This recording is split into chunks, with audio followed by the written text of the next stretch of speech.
Have you ever stared at yourself in the mirror and literally didn't recognize the person staring back? Welcome to my life, a masterclass in fake it till you make it.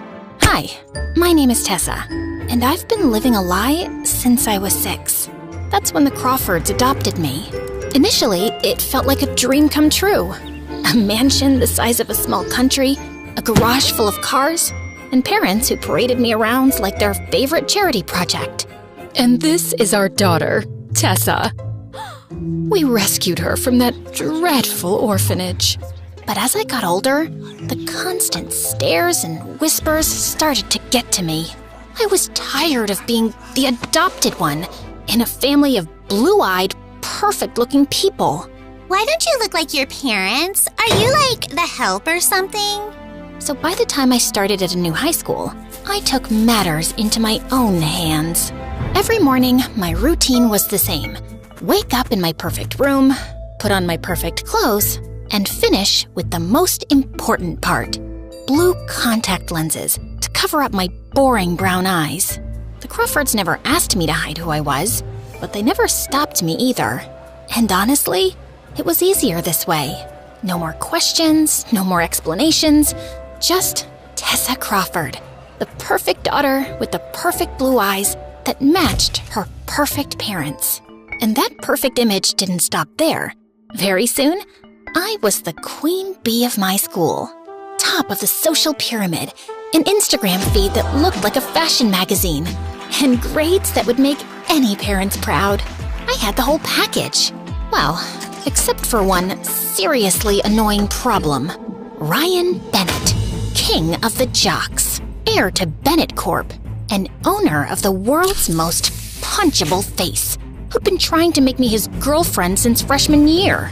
Come on, Tessa! We're practically royalty at this school. Can you imagine the power couple we'd be? Our parents practically run this town together. Wow, Ryan. When you put it like that, I'd still rather date a cactus. But I always kept the rejection light and friendly. See, Ryan wasn't just annoying. He was the kind of guy who'd destroy your entire social life if you bruised his ego. And with our parents' businesses connected, I couldn't risk it. So I played nice, while mentally calculating how quickly I could escape every conversation. My perfectly crafted fake life was running smoothly, until he came along like a wrecking ball. Ethan Cole, new kid, foster child, always carrying a beat-up sketchbook and wearing clothes splattered with so much paint they looked like a Jackson Pollock original. The second he walked into class, I knew Ryan would make him his personal chew toy. Hey, Goodwill, did a rainbow throw up on you, or is that your idea of fashion? His squad of brainless hyenas erupted in laughter, while I sank lower in my seat in embarrassment. But Ethan? He just looked at Ryan with this amused expression, like Ryan was a toddler having a tantrum in a grocery store. Genuine creativity intimidates those with empty lives. Thanks for the psychological case study. What? Nobody talked to Ryan Bennett like that, ever. Ryan's face turned blazing red, but before he could respond, the teacher walked in. I thought that would be the end of it. Man, could I be more wrong?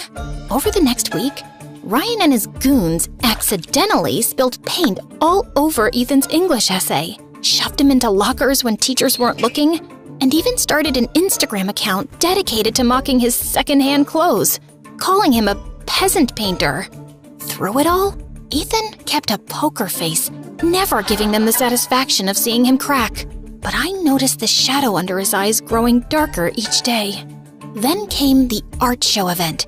Ethan had entered his painting into the district competition, a breathtaking piece that showed a small child reaching for the stars. I overheard him telling the art teacher it had taken him 3 months to create. When I arrived at school the next morning, there was a crowd gathered in the hallway. I pushed through to see Ethan standing in front of what remained of his painting, now slashed to ribbons, with crude words spray painted across it, while Ryan and his friends were snickering nearby. For just a split second, Ethan's mask slipped. I saw tears in his eyes as he gathered his destroyed canvas with trembling hands. No one else seemed to notice. They were already moving on to the next piece of hallway gossip. But I couldn't look away. That afternoon, I did something completely insane. I wrote an actual physical note, like we were living in the Stone Age, and slipped it into his locker. "You're stronger than they know. Just don't give up." Then, I lurked behind a pillar like some deranged stalker, watching as he found it. When he smiled, this genuine, surprised smile that transformed his entire face, I felt this weird flutter in my chest. But I didn't dare actually talk to him. Are you kidding? Me, Tessa Crawford, voluntarily interacting with the paint-splattered foster kid? That would be social suicide. Still, I couldn't stop thinking about him. How could anyone be so comfortable just existing as themselves? One day after school, I spotted Ethan sneaking off with his paint supplies, and something possessed me to follow him. I felt like the world's worst spy, ducking behind trees and cars, praying nobody from school would see me. He led me to this abandoned playground, rusted swings barely hanging on, a slide covered in graffiti, the whole post-apocalyptic vibe. But Ethan walked straight to a crumbling concrete wall and started painting the most incredible mural I'd ever seen. I crept closer to get a better look when, oh my God, I'd stepped on an empty soda can. I dove behind the slide and quickly climbed up, my heart threatening to explode out of my chest. And then, because the universe hates me, my phone started blaring my ringtone. Shut up! Oh my God, shut up! In my panic to silence it, the phone went flying out of my hands, skidding down the slide, and landing directly at Ethan's feet. Well, hello there, mysterious stalker's phone. Let's see who's calling. He picked it up, then answered with a smirk. Thank you for calling Stalkers R Us. Your business is important to us. Please hold while I locate the owner of this phone. What? Who is this? Where's Tessa? Ah, Tessa. She just went to the bathroom. Can I take a message? Yes. Tell her that her parents are leaving for a charity gala in Paris in an hour, and we'll see her in a few days. Then Mom just hung up, and I wanted to evaporate on the spot. I slowly emerged from my hiding spot, face burning hotter than the sun. I can explain. I was... Following me? Pretty sure that's defined as stalking in all 50 states. I wasn't stalking you. I was taking a shortcut, and then I saw you and got curious. A shortcut through an abandoned playground surrounded by a chain link fence with no trespassing signs every 5 feet? Okay, fine. I followed you. Happy now? Just don't tell anyone at school, okay? I have a reputation. Instead of mocking me, Ethan just laughed, like he genuinely found the whole situation hilarious. Your secret's safe with me, Princess. He gestured toward his mural, a stunning scene of people helping each other during a storm, sharing umbrellas and reaching out their hands to pull others to safety. Want to see what I'm working on? Up close? And that was the beginning of the end for the fake Tessa Crawford. Over the next few weeks, I started sneaking away to meet Ethan at that playground. At first, I told myself it was just artistic curiosity, and I liked watching him paint. But the truth was, I liked talking to him, really talking, not the fake small talk I did with my friends where we discussed nothing but Instagram likes and who was dating who. One night, sitting on those rusty swings, I finally told him the truth. I've been adopted since I was 6. The Crawfords, they've given me everything a girl could dream of. The house, the clothes, the opportunities. And I'm sure they love me in their own way. But what I've really wanted the most is their attention, you know? And they're usually too busy with their galas and business meetings to give me that. Sometimes I feel more like a charity project than their daughter. Is that why you hide your real eyes? I nearly toppled off the swing. How did you... The blue doesn't quite match your skin tone. Also, the way you're always rubbing your eyes when you think no one's looking. I don't think it's the most comfortable thing in the world. They do get uncomfortable after wearing them all day. So take them out. What? No, There's no one here but me, Tess. Something in his voice made me trust him. With shaking hands, I carefully removed the first one, then the other, blinking as my eyes adjusted. And then, I finally looked up at him. For what it's worth, your real eyes are way more captivating. They've got these little gold flecks that catch the light. Just stunning. Then he leaned in and lightly kissed me. And I felt that for the first time, someone had really seen me. And Ethan just had this freaky superpower for noticing things everyone else missed. Like how Mrs. Daniels, the lunch lady, wore the same worn-out shoes every day because she was sending her kid to college. Or how Mr. Rivera, the librarian, always had hospital forms peeking out of his bag because his daughter was sick. Together, we started leaving anonymous notes for people we knew were struggling, just like I'd done for him that first day. You really think a little note makes any difference? When I got yours, it was the first time anyone at school had shown me a speck of kindness. So, yeah, they matter a lot. The more time I spent with Ethan, the harder it got to step back into my fake life. It was like having two separate identities that were getting impossible to keep apart. I don't get it, Tess. How can you stand those people? Especially Ryan. The guy's basically a walking cologne ad with the personality of a mosquito. You don't understand how it works. My dad's company and Ryan's dad's company are practically joined at the hip. And the rest of my friends, they're not that bad. Yeah? Think they'd accept me if they knew we were friends? They might. If you tried to fit in a little, maybe tone down the whole...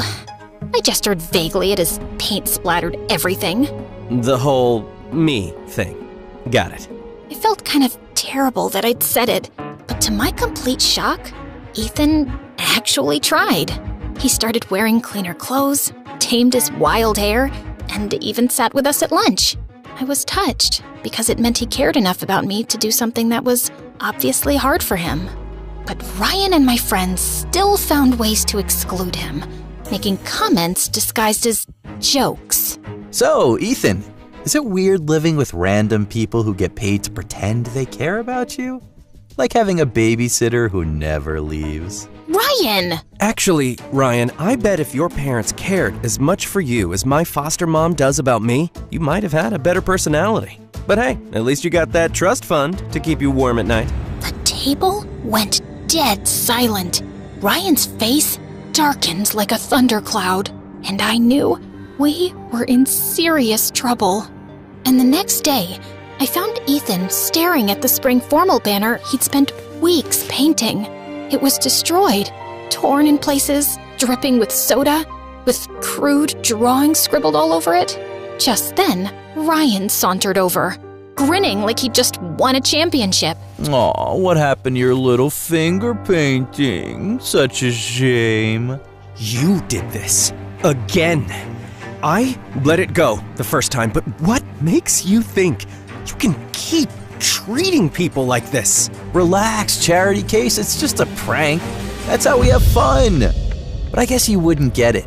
It's one of those you're poor, you wouldn't understand kind of things. The look in Ethan's eyes, I'd never seen anything like it. It was anger mixed with resolution, like he'd finally made a decision he'd been putting off for too long. The next day, Ethan didn't show up at our spot. I texted him, called him, nothing. Days went by, and Ethan still didn't show up. Worry weighed on me, until I finally decided to visit his foster home and see if he was okay. I'm sorry, honey. Ethan left this afternoon. He said he needed a fresh start. Did he say anything about me? He left you this. She handed me a folded piece of paper. Inside was a sketch of me, not with blue eyes, but with my real brown ones, filled with warmth and life. Underneath he'd written, "Don't let fear choose for you. You're more than what they expect you to be. Live your truth, and don't change for the world. Make the world change for you." Ethan didn't take the revenge route after all. He just left. Maybe rich bullies were never his world to begin with. I cried the whole way home, finally seeing the truth.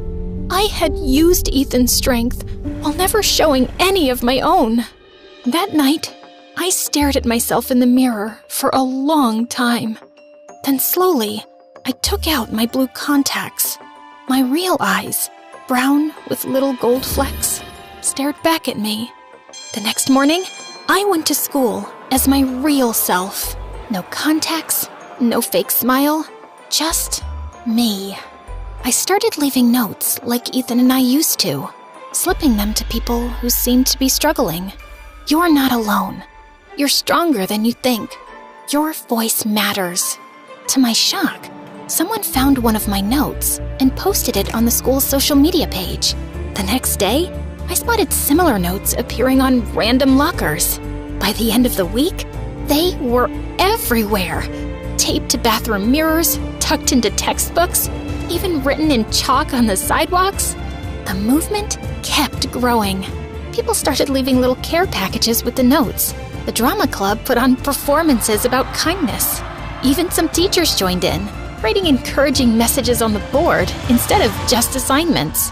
Within a month, the entire school atmosphere had shifted from cold and competitive to warm and supportive. People actually looked up from their phones, held doors open, sat with kids who used to eat alone. A local news station even came to do a story about the kindness movement sweeping through our school. What sparked this wave of positivity among students? I don't know who started it, but it's changed everything.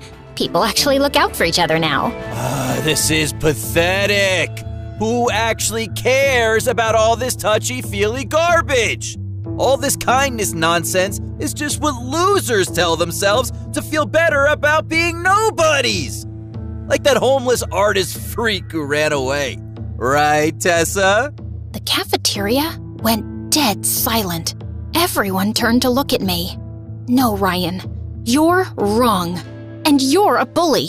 A few kind words can literally save someone who's drowning inside. If you can't understand that, then I feel sorry for you, because your life must be incredibly empty.